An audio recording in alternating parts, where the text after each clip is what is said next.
పైకి లీటర్లా కనిపించే ప్రతి ఆయిల్ ప్యాకెట్ లీటర్ కాకపోవచ్చు, కానీ ఫ్రీడమ్ ఆయిల్ ప్యాకెట్లో మాత్రం ఖచ్చితంగా లీటర్ నూనె ఉంటుంది.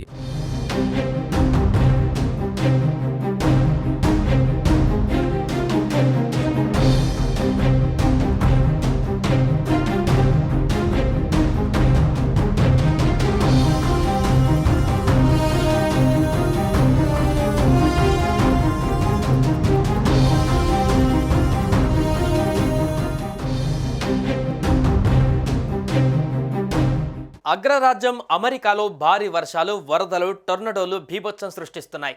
తుఫాన్ ప్రారంభమైనప్పటి నుంచి ఇప్పటి వరకు 18 మంది ప్రాణాలు కోల్పోయారు.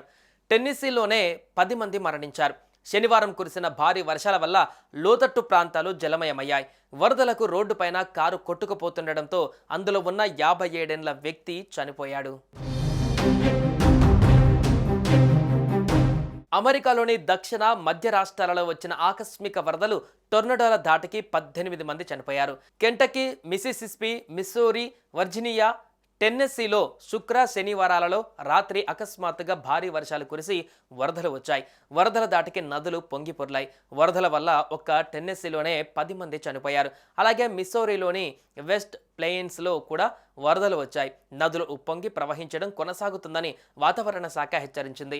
వివిధ రాష్ట్రాలలో భవనాలు, వంతెనలు, రోడ్లు, ఇతర మౌలిక సదుపాయాలు వరదలలో చిక్కుకునే అవకాశం ఉందని నేషనల్ వెదర్ సర్వీసెస్ తెలిపింది.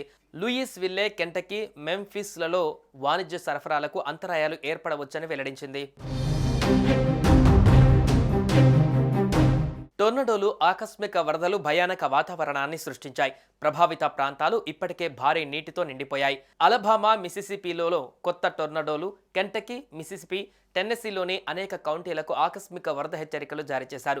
శనివారం మధ్య అమెరికాను ముంచెత్తిన కుండపోత వర్షం, వరదలు టెక్సాస్ నుంచి ఓహయో వరకు అత్యవసర పరిస్థితులకు కారణమయ్యాయి. కెంటకీలోనూ వరదలకు 2 చనిపోయారు. వారిలో 9 ఏళ్ల బాలుడు ఉన్నాడు. అతను స్కూలుకు వెళ్తుండగా వరద నీటికి కొట్టుకుపోయాడు. వర్జీనియాలోని నెల్సన్ కౌంటీలో శనివారం 72 ఏళ్ల వృద్ధుడి మృతదేహం లభ్యమైంది. వరదలకు వృద్ధుడి కారు మునిగిపోయింది. ఆ సమయంలో అతను కూడా కారులో ఉండడంతో చనిపోయాడు. ఆర్కాన్సాస్లోని లిటిల్ రాక్లో ఓ ఇంట్లో 5 ఏళ్ల పిల్లవాడు టొర్నడో కారణంగా ప్రాణాలు కోల్పోయాడు.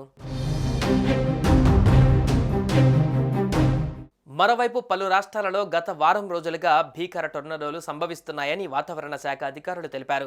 వీటి కారణంగా 521 విమాన సర్వీసులను రద్దు చేశారు. 6400 ఫ్లైట్లు ఆలస్యమయ్యాయి. ఆ రాష్ట్రాలలో మరో 2 రోజులు భీకర వర్షాలు కురుస్తాయని నేషనల్ వెదర్ సర్వీసెస్ అధికారులు హెచ్చరించారు. గత 24 గంటలలో కురిసిన వర్షాలకు ఓహియో నది మట్టం 5 అడుగులు పెరిగిందని చెప్పారు. మరికొన్ని రోజుల పాటు ఈ నది ప్రమాదకరంగా ప్రవహిస్తుందని తెలిపారు.